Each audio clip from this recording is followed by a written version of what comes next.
special joy when you become a parent.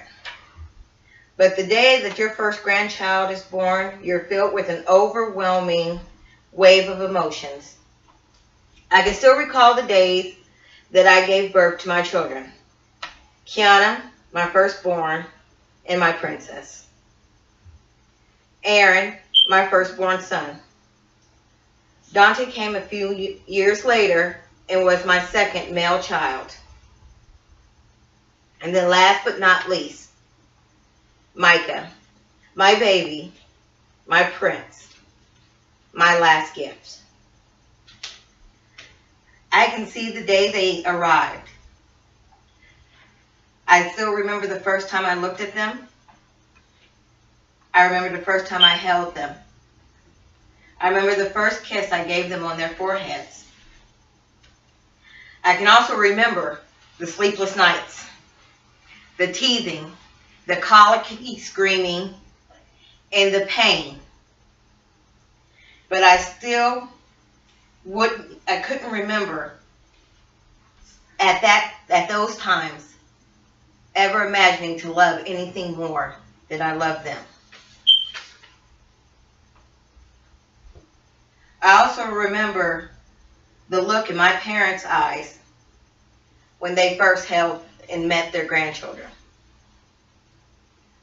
On August 30th, 2015, I experienced an emotion that was so unexplainable. A thought that can be shared by many according to AboutParenting.com. I was with my firstborn when she gave birth to her firstborn. I watched as he entered the world. I watched as he took his first breath. I cut his umbilical cord, and the nurse placed him in my arms.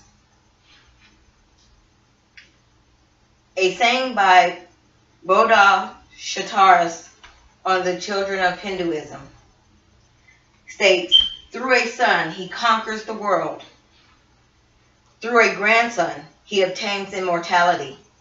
But through his son's grandson, he ascends to the highest heavens." My grandson will carry on my father's name. As a grandparent, you are your grandchild's first toy. You are their first friend, and you are their first storyteller. Up until that point, I existed for my children. And then I began to live for my grandson. Other inspirational quotes can be found on BrandonGaley.com. Just remember this. Don't ever call me Grandma. I won't answer.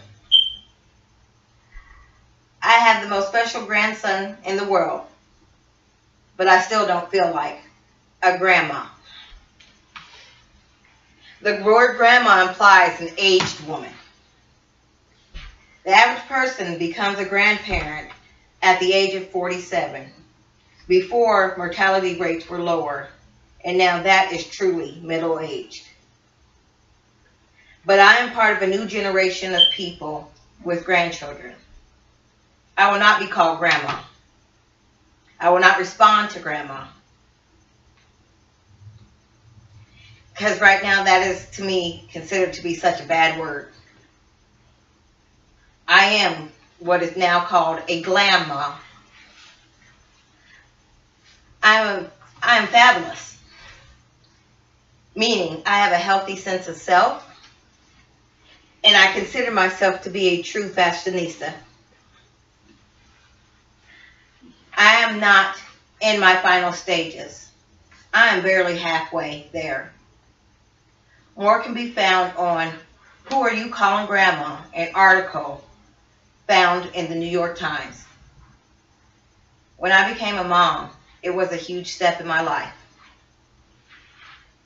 The day that Kate and Charles entered my life, it was a game changer. Being a grandma was not in my crystal ball, but it's all I can see for now. Thank you. You think you're special?